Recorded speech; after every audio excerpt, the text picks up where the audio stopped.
Hello everyone, good evening, Radhe Radhe. मैं हूँ राधे आपका राधे वही। सर जी। राधे राधे। राधे राधे सर जी। मैं हूँ आपका वही पुराना साथी।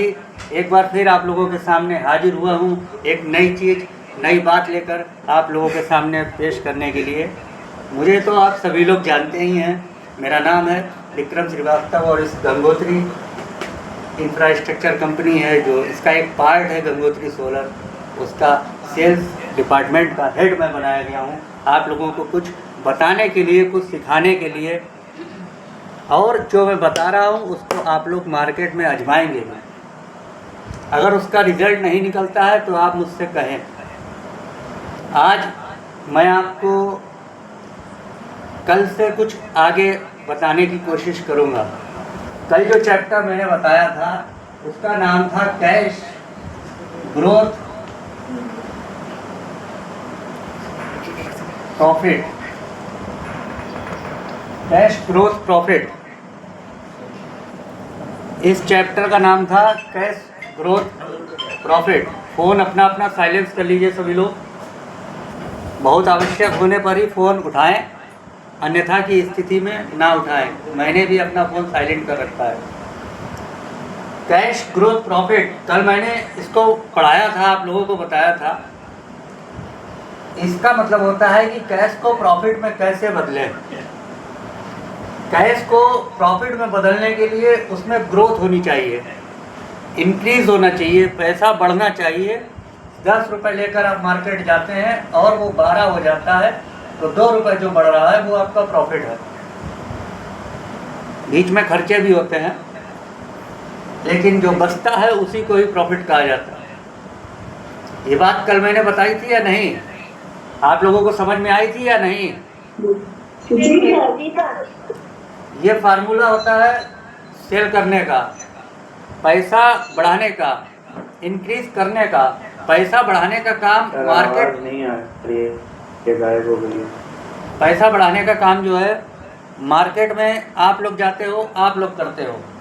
जो मार्केट में जाता है सेल्समैन या सेल्स ऑफिसर, हमारे फील्ड ऑफिसर, सेल्स एग्जीक्यूटिव, वो लोग। हम सभी लोग मार्केट में नहीं जाते हैं लेकिन जितने लोग जाते हैं उनको श्रेय जाता है इस चीज़ का। जो सेल्स ऑफिसर होता है उसका सबसे बड़ा रोल होता है अपनी कंपनी को प्रॉफिट पहुंचाने में। और इसीलिए मैं आपको सेल्स की बातें ही सिखा रहा हूँ। आ रही है आवाज़ सभी लोगों को? आवाज़ आ रही है? जी सर। जी सर। जी सर ठीक है। कल मैंने ये बताया था, ठीक है। और क्या पढ़ाया था, कुछ याद है किसी को? अगर आप लोग नहीं समझ सकते हो तो कॉपी बना लीजिए, रजिस्टर पे लिख लीजिए, नोट्स बना लीजिए। ये आपके भविष्य में काम आएंगे, भले ही आप यहाँ काम ना करो, कहीं भी काम करो। अगर सेल्स का काम करना है तो जो मैं चीज़ें बता रहा हूँ उनको डीपली समझिए। मैंने बताया था कल आपको एमबीए के बारे में, सेल्स का ये फार्मूला बताया था मैंने आपको, एमबीए। मार्केटिंग,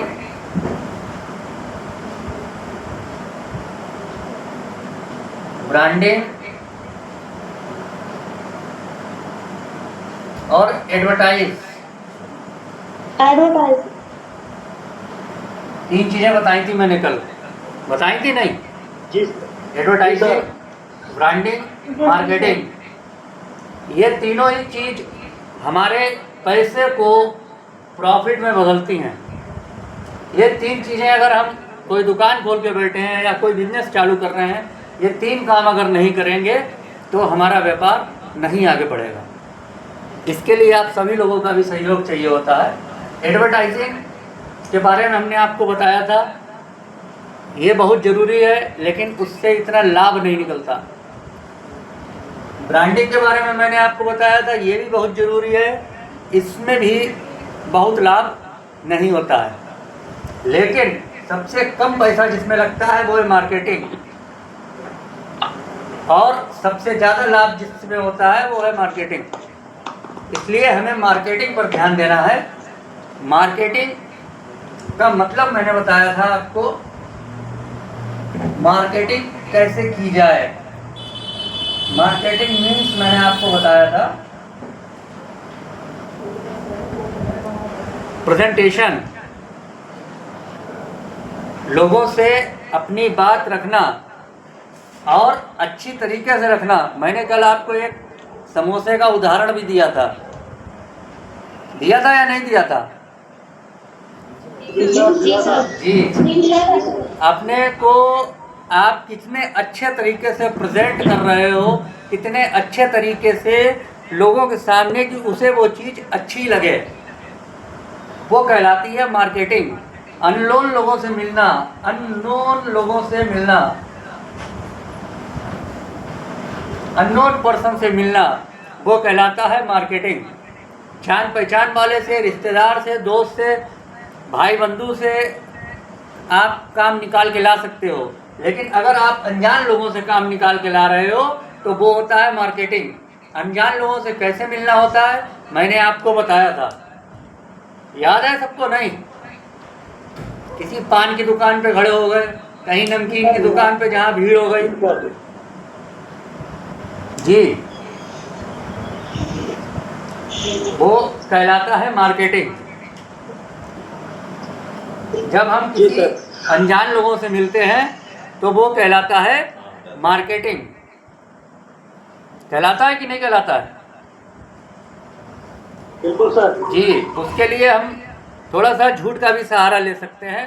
कहीं पर खड़े हैं, पान पुड़िया ले रहे हैं, चाय पी रहे हैं, या ऐसे ही खड़े हो गए, वो थोड़ा सा टाइम लगेगा, बस आपका इन्वर्टर भी पहुंच रहा है, आपका 10 किलोवाट का सर प्लांट था, ठीक है, हमारा अभी विजिट हो रही है, इस प्रकार की बात करेंगे। पड़ोस में जो 2-4 लोग सुन रहे हैं उन्हें लगेगा कि आप बहुत बिजी आदमी हो, आपकी कंपनी बहुत ज़्यादा काम कर रही है, आपके पास टाइम नहीं है, इतने आप पैनल लगा रहे हो।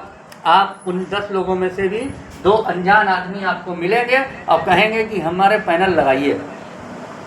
कहेंगे कि नहीं कहेंगे? बिल्कुल सर, बिल्कुल जी।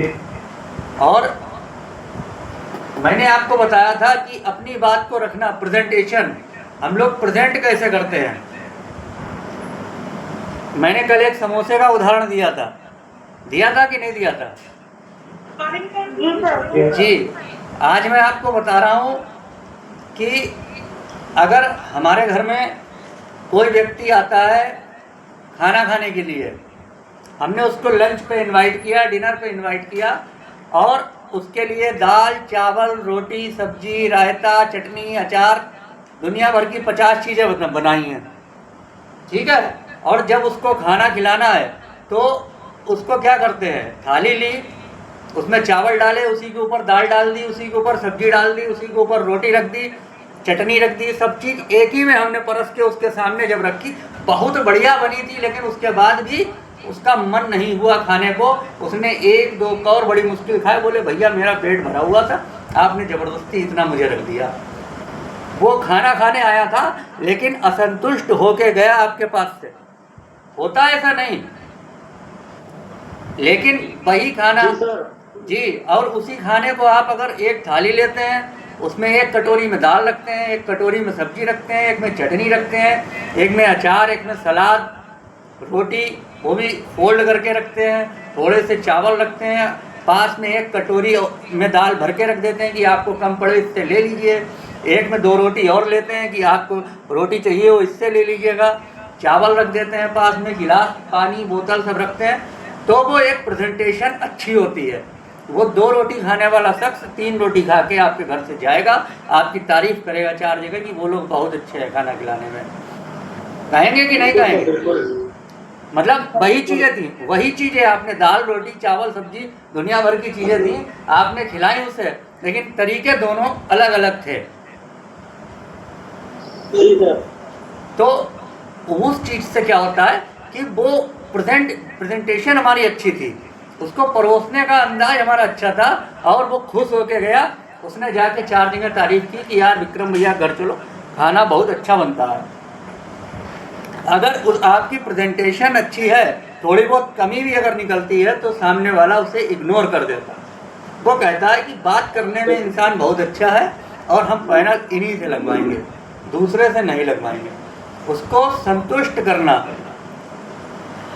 हमारे यहाँ रंगमंच में एक चीज़ कही जाती है कि जब हम लोग स्टेज पर कोई प्रोग्राम करते हैं, आपने देखे हैं ना स्टेज कार्यक्रम, स्टेज पे जब आप कार्यक्रम देखिए, कोई नाटक देखिए, रामलीला देखिए, या कोई आप और फंक्शन देखिए, तो स्टेज पर जो दिखा रहा है आप उसको ही सही मानेंगे।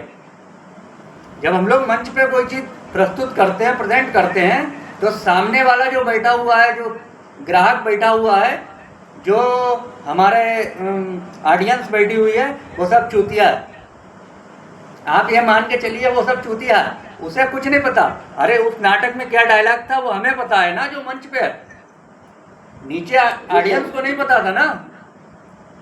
लेकिन आप अगर बोलने में, अपने डायलॉग बोलने में अटक रहे हो, कहीं पे झिझक रहे हो, बीच में हिलक रहे हो, तो वो ये समझ जाएगा कि ये नकल करके आया है, इसने डायलॉग याद किए, भूल गए, आपकी बुराई करेगा। अरे यार उसे कुछ आता भी है, एक्टिंग भी आती है, बोलना भी आता है, लेकिन जब आप अपनी बात को बोलते हो, भूल भी जाते हो, तो आप गलत बना के वो डायलॉग को बोल सकते हो। तो क्या करता है, ऑडियंस बाहर जाके कहती बहुत अच्छी एक्टिंग कर रहे थे। उसको नहीं पता कि उस स्क्रिप्ट में क्या लिखा था।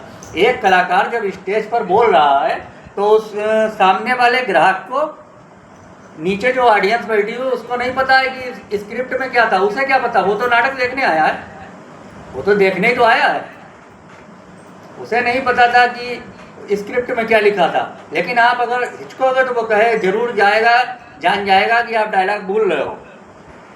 लेकिन आप वहाँ पर अगर बना के बोल देते हो तो वो समझ जाएगा।